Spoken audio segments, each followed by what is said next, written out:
Halo semuanya, perkenalkan nama saya Bima Aji Kurniawan dengan NIM F0218019 dari Manajemen FEB UNS. Pada kesempatan kali ini, saya akan mempresentasikan review artikel dengan judul Digital Performance Management from the Front Line to the Bottom Line. Jadi, artikel ini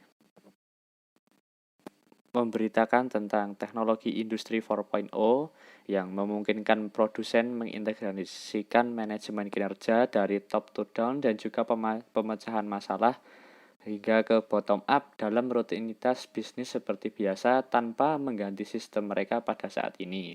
Dengan hasil adanya sebuah siklus perbaikan yang baik. Selama beberapa tahun terakhir, perusahaan manufaktur di seluruh dunia telah mulai mencurahkan sumber daya mereka secara besar-besaran untuk bergabung dengan revolusi industri keempat atau Fourth Industrial Revolution. Para pemimpin industri mulai melihat dampak transformasional tidak hanya pada aset individu, lini produksi ataupun lokasi, tetapi di seluruh rantai nilai ujung ke ujung, sehingga mereka sekarang ingin membangun keunggulan mereka.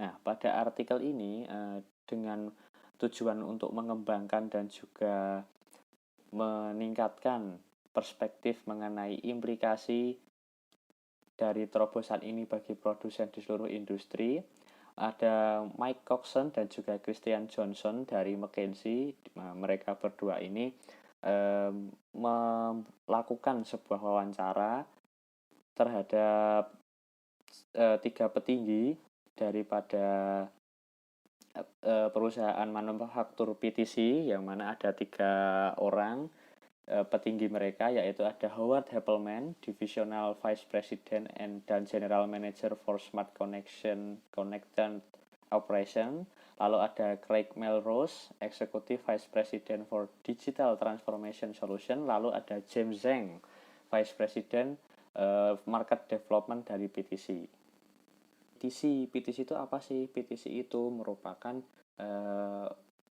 perusahaan yang bergerak di bidang perangkat lunak dan juga layanan komputer yang sudah bergerak secara global. Nah, mereka itu menawarkan produk-produk seperti portofolio model desain untuk komputer dan juga produk-produk lain yang sudah mendunia. Lalu lanjut ke ketika orang-orang dari McKinsey ini sedang mewawancarai petinggi-petinggi dari PTC. Ditanyakan mengenai perusahaan itu telah mencoba menghubungkan sistem operasi mereka dengan teknologi selama bertahun-tahun hingga frontliner dan juga front office itu dapat bertindak berdasarkan data yang sama dan membuat keputusan yang lebih baik. Nah, apa bedanya sih dengan sekarang?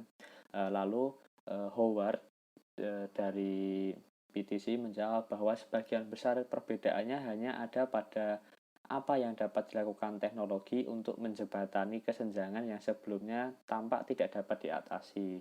Nah, dulu ada informasi teknologi dan operasi teknologi itu bergerak secara terpisah, namun sekarang dapat disatukan dan kedua sistem itu menjadi lebih baik lagi.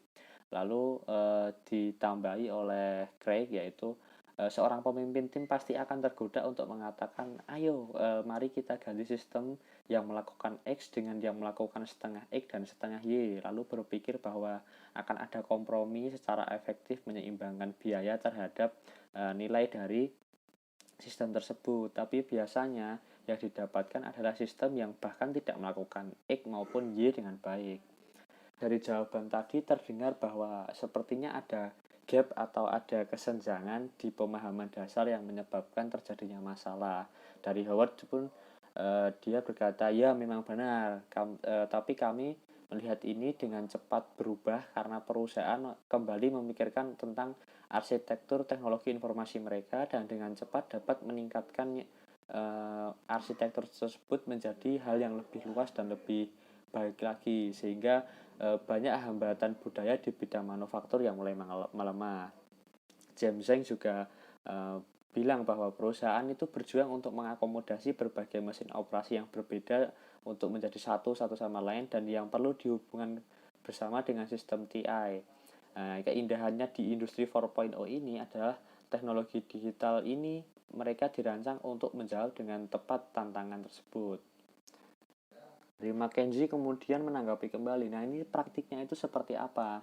Dijawablah bahwa ada yang namanya titik balik atau titik inflection terjadi ketika budaya merangkul perubahan tersebut. Eksekutif senior dapat membandingkan operasi dan membuat keputusan yang strategis.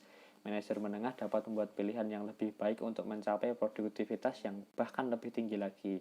Operator frontliner pun dapat menyelesaikan masalah secara real time dan mengoreksi jalur selama pada shift yang sama. Kira-kira karakteristik seperti apa sih yang dimiliki organisasi yang sudah mencapai jenis hasil seperti ini?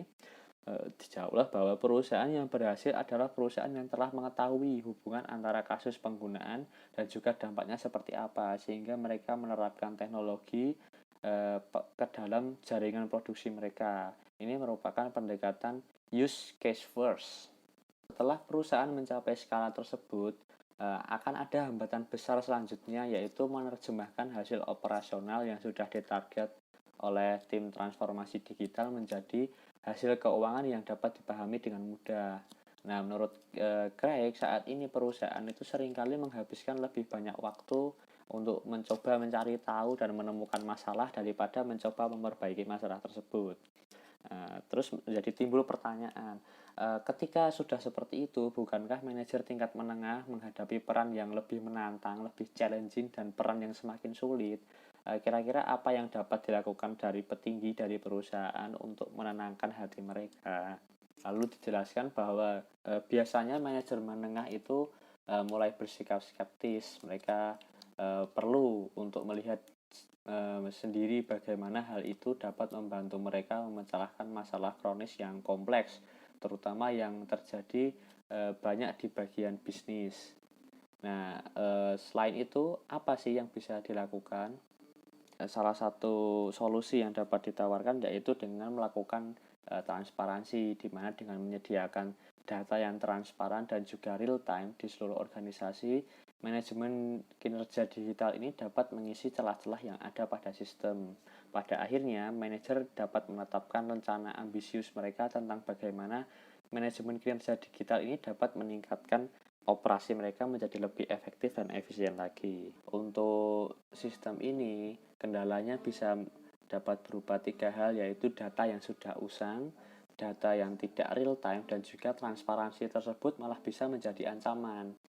Nah, kesimpulannya adalah walaupun perusahaan itu memiliki alat yang luar biasa, namun hanya ditunjukkan untuk mereka yang ada di level atas, hal tersebut hanya akan memisahkan kelompok besar, di mana yang kelompok besar ini tidak termasuk dalam top tier dan malah akan menghambat proses adopsi manajemen kinerja yang baik. Mungkin hanya itu saja, untuk kurang lebihnya mohon maaf. Untuk teman-teman bisa komen dan juga like video kalau memang suka, dislike kalau tidak suka. Sampai bertemu di video selanjutnya. Terima kasih.